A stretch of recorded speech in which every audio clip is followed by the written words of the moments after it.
Ladies and gentlemen, good evening and welcome. It's now time for the featured bout of the evening. From the four corners of the world, to the four corners of this ring, the fight starts now!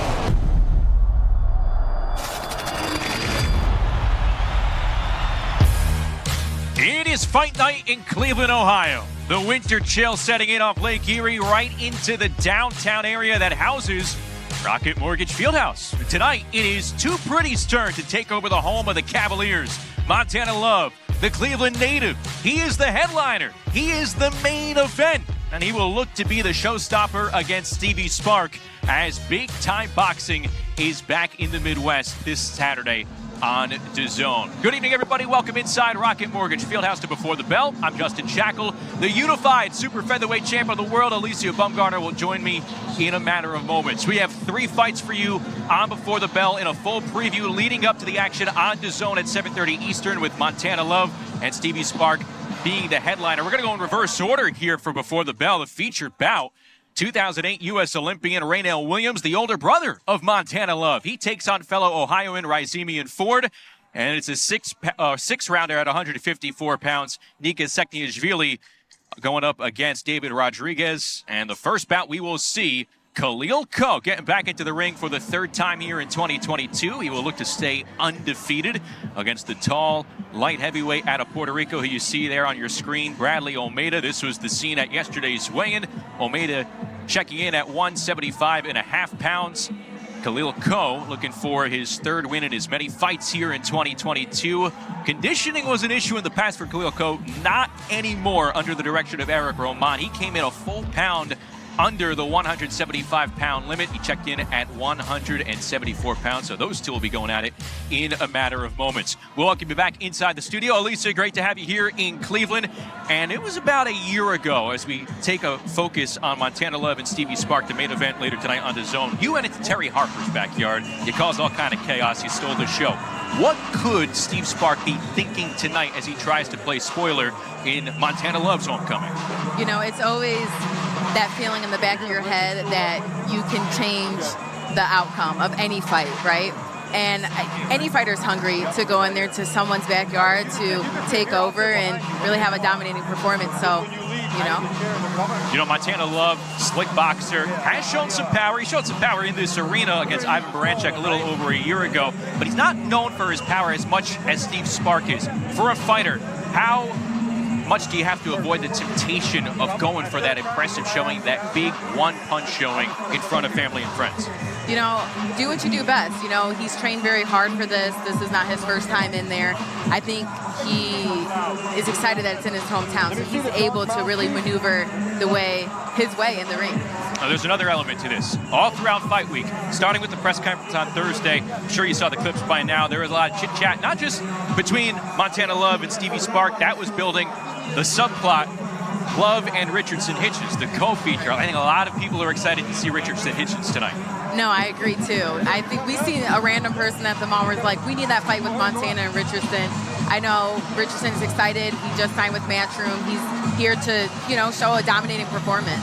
And the storyline is if both men can take care of business and the opponents in front of them tonight, they could meet early on in 2023, now that they're on the same side, talking about Montana Love and Richardson Hitchens. I know I mentioned this to you at the weigh-in yesterday, just big-time boxing being back in the Midwest. You're from Ohio, you live in Detroit. What does it mean for fans in this region of the U.S.? It means a lot. Boxing is just awesome to have it here. In Ohio, this is, my backyard to fight in Cincinnati, Columbus. Now having a fight in Cleveland and for it to be a homecoming fight for Montana, I think that's great because every fighter wants that. So, again, boxing is live. Hopefully we could see a Midwest show with Alicia on it in 2023. Hey, you never know. Action about to pick up here. Before the bell is underway, we are ready to go ringside for our first bout of the evening. Here's David Diamante. Ladies and gentlemen, good evening and welcome to the Rocket Mortgage Fieldhouse here in Cleveland, Ohio. We are live on zone for a big night of world-class professional boxing. We begin tonight with a 6-round attraction in the light heavyweight division. 2 young undefeated fighters set to make his ring walk. Please welcome the underdog, Bradley Olmeda.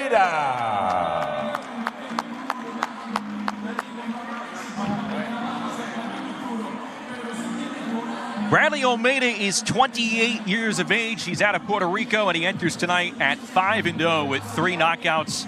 He earned a unanimous decision win his last time out back on August the 12th, in which he defeated Felix Gutierrez Guzman over 4 rounds in the Dominican Republic.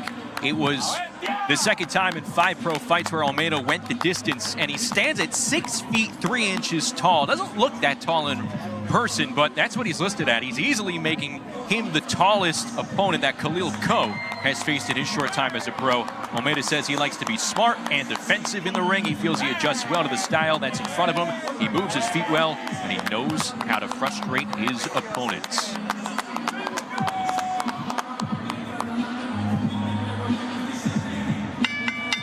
Now entering the arena, please welcome the undefeated big stepper, Khalil Coe.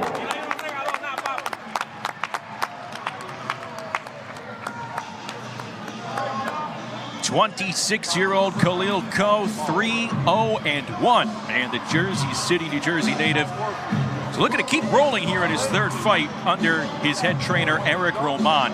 It was roughly a year ago where Coe earned a disappointing majority draw in his 2nd pro fight against Aaron Casper, and Coe frankly looked gassed, looked unconditioned. Making weight was no secret for him. It was an issue, but he brought in Roman to turn it around, and it's worked.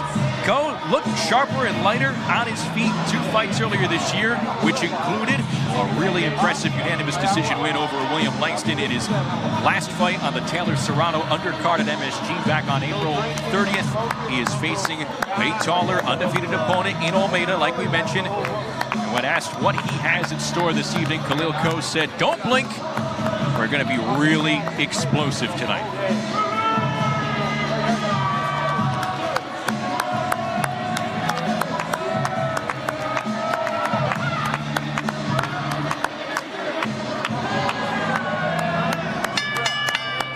Ladies and gentlemen, once again, good evening and welcome to the Rocket Mortgage Fieldhouse here in Cleveland, Ohio. We are live on the zone for a big night of world-class professional boxing. It's all being brought to you courtesy of Mr. Eddie Hearn of Matchroom Boxing. We're sponsored by Hennessy. Never stop, never settle, bet online, and Stagefront. All of tonight's bouts are sanctioned under the auspices of the Ohio State Athletic Commission. The executive chairman is Bernie Profato. The assistant is Chuck Haskell. Introducing your 3 judges scoring our first contest from ringside. From Pennsylvania, Dana DePaolo. From Ohio, Jamie Garayua. And also from Ohio, Phil Rogers. And at the sound of the bell, your 3rd man in the ring, also from Ohio, referee Cliff Pinkney. And now, ladies and gentlemen, 6 rounds of boxing scheduled in the light heavyweight division. Introducing first, fighting out of the red corner, he wears the gold with brown trim. He scaled 175.5 pounds. His professional record, thus far perfect. 5 fights, 5 victories, 3 of them coming by way of knockout. Presentando de Mayagüez, Puerto Rico, damas y caballeros, Bradley, the underdog, Olmeda. Olmeda. And his opponent across the ring fighting out of the blue corner. He wears the white trunks with the gold trim. He's scaled an even 174 pounds. He is undefeated in his campaign as a professional with a record of 3 wins, no defeats, 1 draw, with 2 wins coming by way of knockout. Fighting out of Jersey City, New Jersey, ladies and gentlemen, please welcome big stepper Khalil Coe.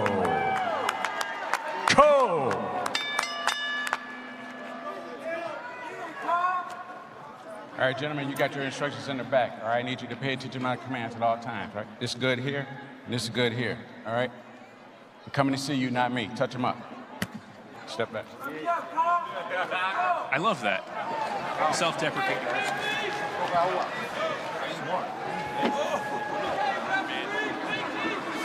At light heavyweight, as we get action going on before the bell, all leading up tonight to Love Spark here in Cleveland. Khalil Coe in the white and gold trunks, and Bradley Olmeda in the gold trunks with the red tassels. You see the Puerto Rican flag on his right short leg. One at light heavyweight, like we mentioned. Khalil Coe earning that unanimous decision win over William Langston back on April the 30th, and that was by far his best showing here under the Matchroom umbrella and as a young pro. He said he wanted to show that he had the ability to bounce around, look light on his feet, but not have people forget that he has that dog in him.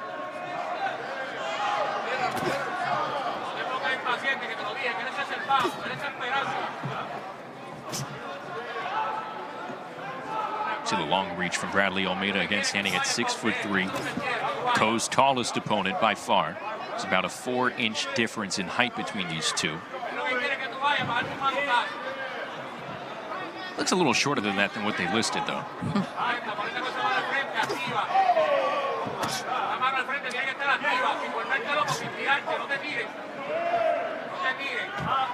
Seen a lot of patience early on from Khalil Coe, Alicia.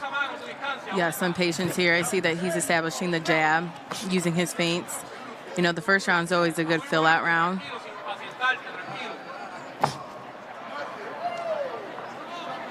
Olmeda described his style. He said, get in, hit, and get out. But he likes to try to adjust to his opponent. Early on, he could be patient, but again, it's only 6 rounds. Can't show too many patience here in a 6-round fight, and especially against Khalil Coe.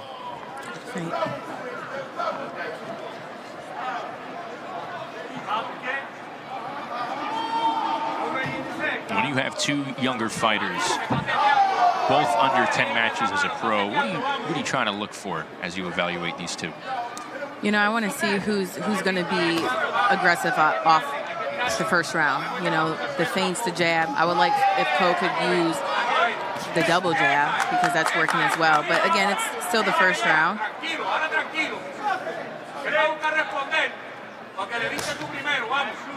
Coe was very sharp with that double jab, left hand. And that combo, I beg your pardon, the double jab, right hand combo in his April 30th fight. First seam here, there you see it, the stabbing jab to the body.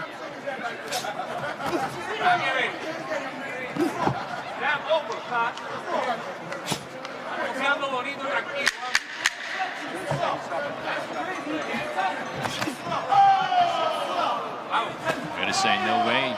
Didn't get too much of that. Tries to come back with a left hook as the action concludes in a very much get to know you first round.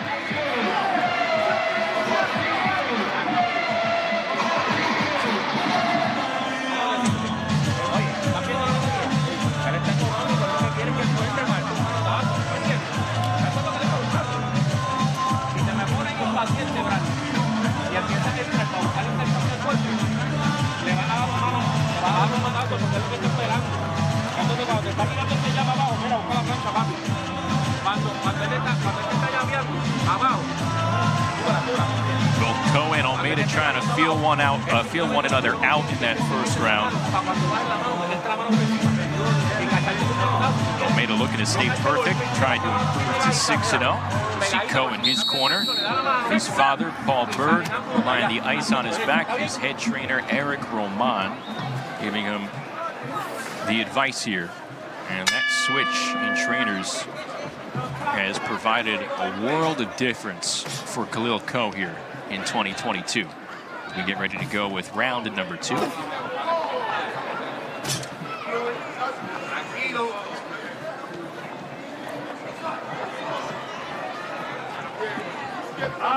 Lisa, everyone always goes over the disadvantages, I guess, of facing a taller opponent. What are the advantages when you face someone that's taller than you? Well, speaking from my experience, you know, a taller fighter to me is great. The body is open and, you know, the feints. So you're waiting for them to fall in. So I think it's an advantage. I would like to see Ko come a little more forward. A bit more hesitant than we saw him in his 2 prior fights this year. Trying to decipher more information with Olmeda before perhaps turning it on and turning up another level. Bouncing around, staying light on his feet. Some of stabbing jabs, especially to the body for Ko. More than one, though. We need more than one. Went in for a right hook. And he grazed the chin. Olmeda saying he didn't touch. Usually when they shake their heads, it means there was a little contact.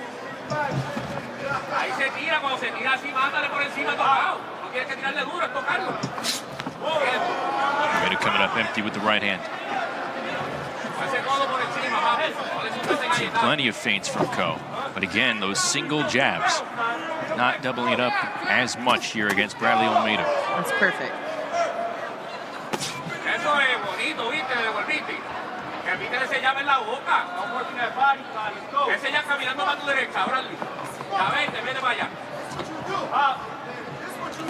This is the first fight scheduled for 6 rounds for Bradley Olmeda. And Khalil Ko and his team, I hope it's one of the last, if not the last, 6-round fight.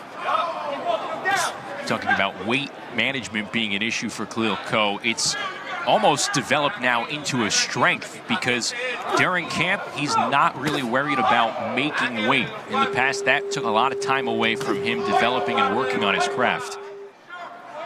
He came in a pound under 175 pounds for this fight. And making weight down to a science. He said during the fighter meetings earlier this week, they're going to have discussions, he and his team, about potentially moving down to 168. Maybe start at a catch weight in between 68 and 75 here in 2023. Showing good movement on defense, making Olmeda miss, and a good 2-handed combo. But Ko punches with Olmeda as the closing seconds of round 2 wind down. Good action there at the end. 6 rounds goes pretty fast, you know, and for this next round, I would like to see Ko, again, put his punches together, double up on the jab. You know, it's important that you have that feeling of what it's like to throw more than one punch, because you can get too comfortable, and he can fight this way the whole 6. But if you want to step up fight after this, like more rounds, you gotta dominate in the 6.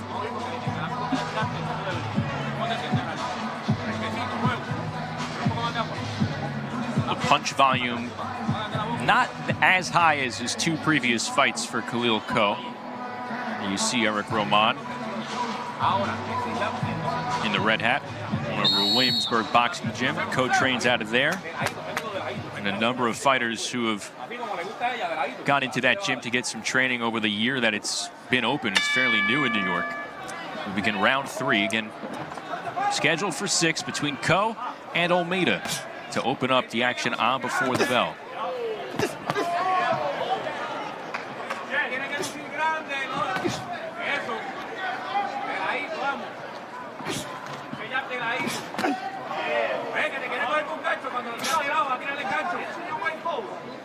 Going the white and gold trunks, trying to improve to 4-0-1. Here's a young pro. He was scheduled to fight again in late June. So they dance around. And then later in the summer, he had to get his wisdom teeth taken out. So that is what amounted to a 6-month layoff for a young pro who's admitted he'd like to be more active than just 3 fights per year, but certain circumstances taking him out of commission. Unloading the 2-punch combo, trying to multiply those swings here in round 3.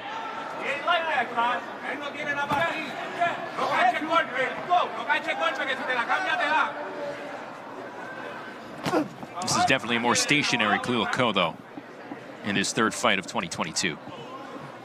A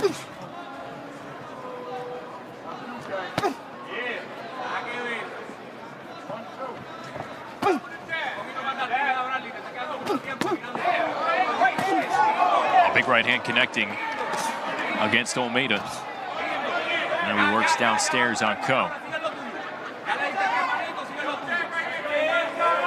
inviting him. Have at it, my friend. Alicia is shaking her head. What are you seeing here, champ?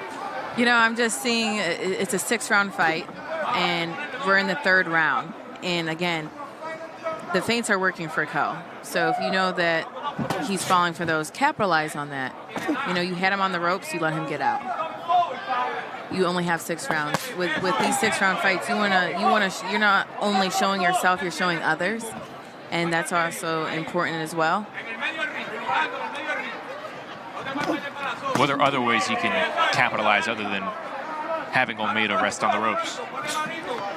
Again, double up the jab. If you just want to sit there and you want to box pretty, you know, double up with the jab, triple the jab. Go to the body, go to the head.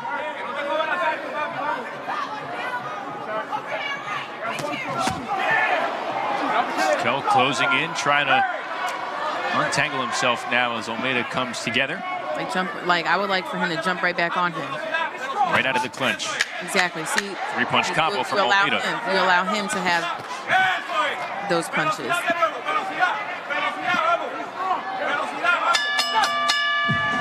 End of 3. And some jawing as they go back to the corner.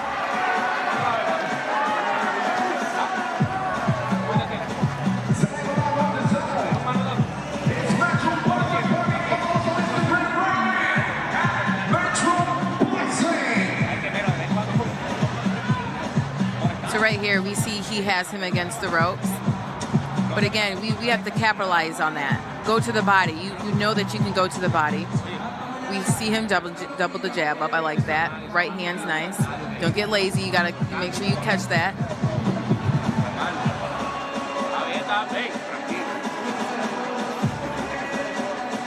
Bradley Olmeda being tended to by his head trainer, Jose Tribal, his father, Carlos Olmeda, as well.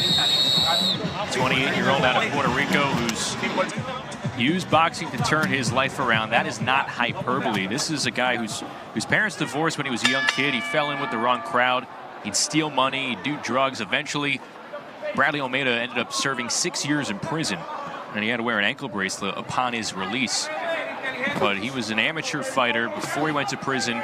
He actually fought 3 times when he was in jail after the former junior featherweight world champ and Puerto Rican native Victor Calles petitioned successfully that Olmeda continue his amateur boxing career. And he has started off 5-0 as a pro.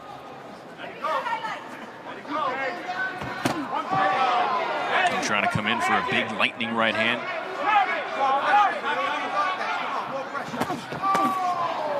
Let him go. Let him go. Hey! Step back. Step back. Let him go. Ese gancho por abajo y la suelta por arriba. El gancho derecho abajo y el gancho izquierdo. Desesperante llaveando. Good head movement from Ko as he doubles up the jab yet again. He's not showing the footwork that we saw in his previous 2 fights. Maybe he doesn't think he has to.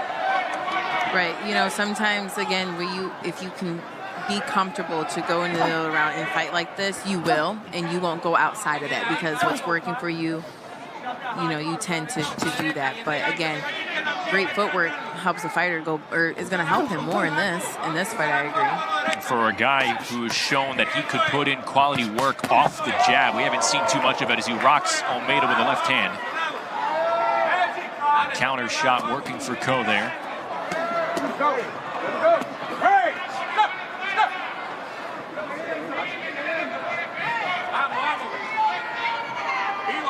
One thing is for certain with Khalil Ko, he looks extremely fit. And that was a big issue for him early on as a pro over his first 2 or 3 fights. He said Eric Roman has incorporating the consistency that a boxer needs into his life. And that means not staying out of the gym in between fights, getting right back to work, maintaining more conditioning. The consistency has provided that structure that you need as a pro. And he's taken off here as he tries to end his 2022 with an impressive showing. So far, been pretty stationary. Olmeda coming away with a successful combo moments ago. I think he's enjoying and is comfortable fighting at this pace. but for me, I would like to see more for a 6-round fight. There's nothing that he's doing that's incorrect as he invites Olmeda in. Olmeda gets, motivation after, gets excited. So I don't know if he wants to engage with that type of fight, but it's definitely there. So I think he's kind of playing it safe because, he has a great jab. It's sharp. Olmeda picking up the pace at the end of round 3. He's done that the last couple of times at the end of the respective rounds. Great combination.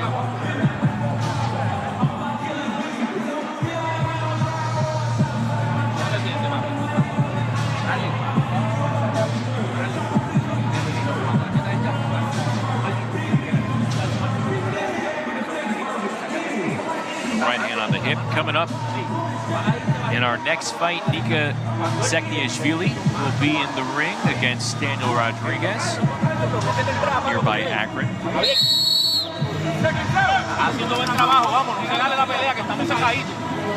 Did you come to Cleveland a lot to get work in when you were coming up? I have, yeah. I've been to Cleveland a few times. Actually sparred with Montana before. Got some good girl sparring.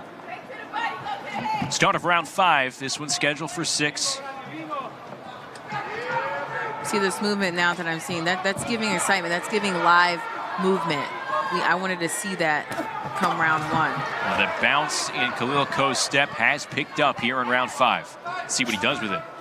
If he can continue to carry it through the 6th and final round.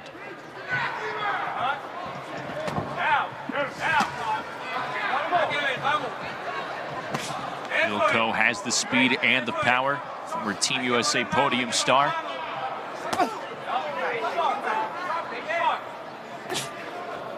Sometimes you can't sit back and admire your work. You have to continue punching through, because you let that other person rest, then you're back at square one.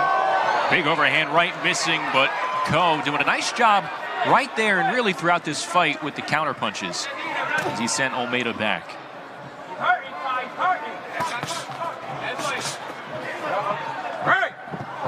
And they tie up. Olmeda hits to the floor.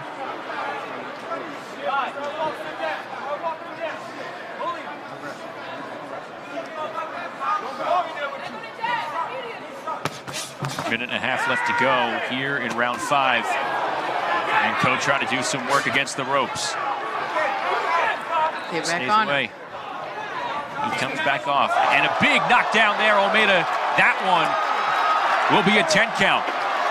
Slipped up before. Koh sends him down for the first knockdown of the fight. So right now I would capitalize on that. Here we go. A minute 5 to play for Khalil Koh.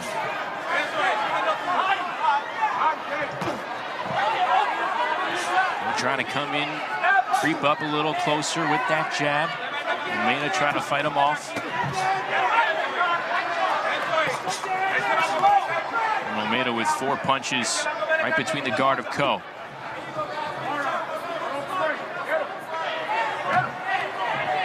Well, that knockdown didn't look like it hurt Olmeda. I think Koh senses that too. He doesn't want to go full force in. Another terrific spearing jab.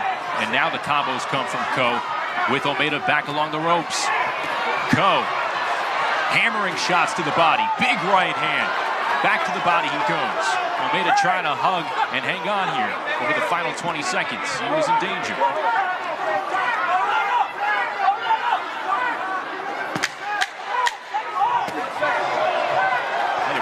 Left hand from Koh.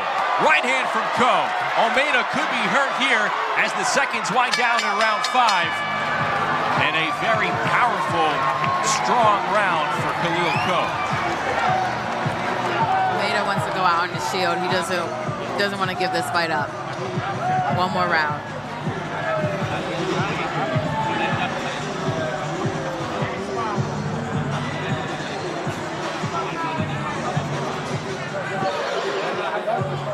Take a look at the action from round 5. Hey, what have you liked about Khalil's counterpunching in this fight? It's clean, He's a pretty boxer. It's clean. He's looking for that perfect shot. It's right there, the straight left counter for Khalil Ko, sending Olmeda down in round 5.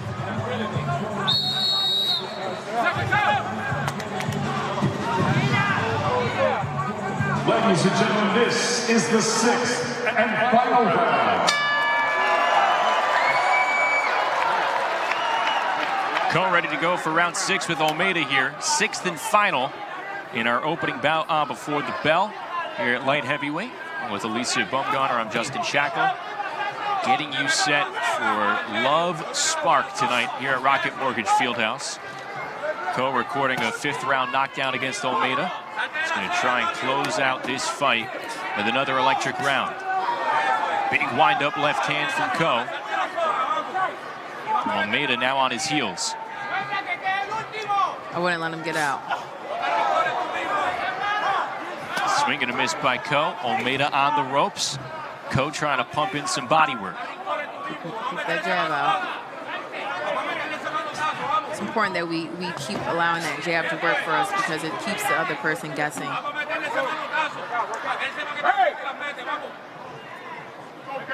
They go back to the middle here, but Ko doing a good job earlier cutting the ring off with Olmeda.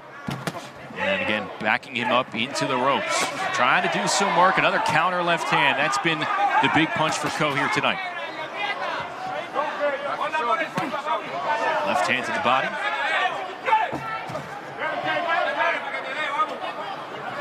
For so much through the first 4 rounds or so, it was Bradley Olmeda with the light bounce in his step and coming forward against Khalil Ko, who kept him at bay with that jab. And now it's Olmeda on the retreat in rounds 5 and here in round 6. 90 seconds to go. Ko with a big left hand to the body, a couple more. Olmeda lodging on the ropes yet again, trying to fight back. Ko walking him down into the corner. 3-punch combo, a big right hand to the body and a good right uppercut. Good body shot. Oh. Olmeda stumbling back. Ko could be sensing blood here. Right hand to the head.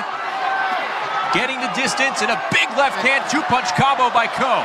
Olmeda in trouble. 55 seconds to go for Ko as Olmeda comes forward, hanging on and locking up the left hand of Ko. Khalil Ko doing damage in round 6.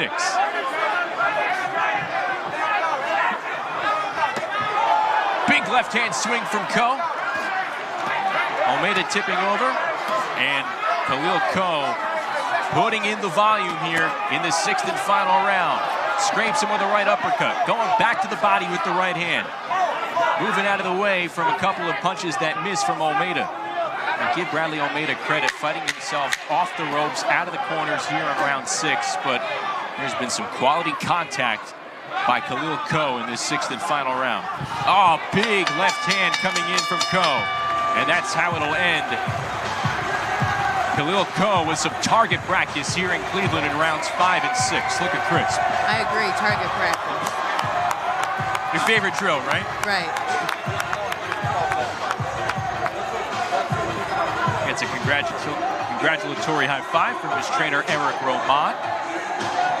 And we saw 2 different sides of Khalil Ko in that fight. Like we said, wasn't doing anything wrong over the first 4 rounds or so. Measuring himself up against a taller opponent, seeing how long he can go, and then really turning it on more in rounds 5 and 6. Picks up the knockdown and then picks up a lot of contact against Olmeda in the 6th round. No, I definitely agree. I think, again, just a fighter like Ko, he's coming out there, he's getting comfortable, he's feeling him out, his feints, his jab. You know, he wanted to do anything in there. The potential that Ko pitched a shutout on the scorecards, we'll wait and see here as he looks to improve to 4-0.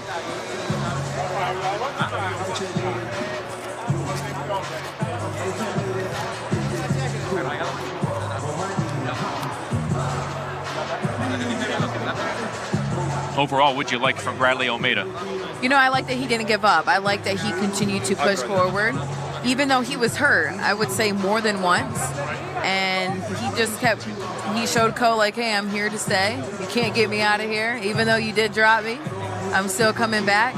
And I like that fight in a fighter because it builds them.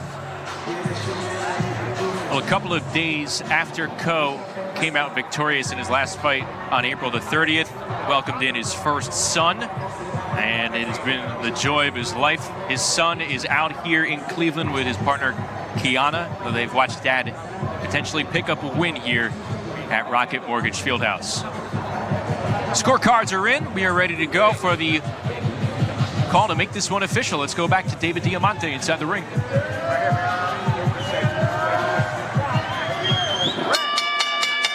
Ladies and gentlemen, after 6 rounds of action here in Cleveland, we go to the judges' score totals. All 3 judges scored this bout identically, 60-53 for your winner by unanimous decision. He's still undefeated, Big Stepper, Khalil Ko.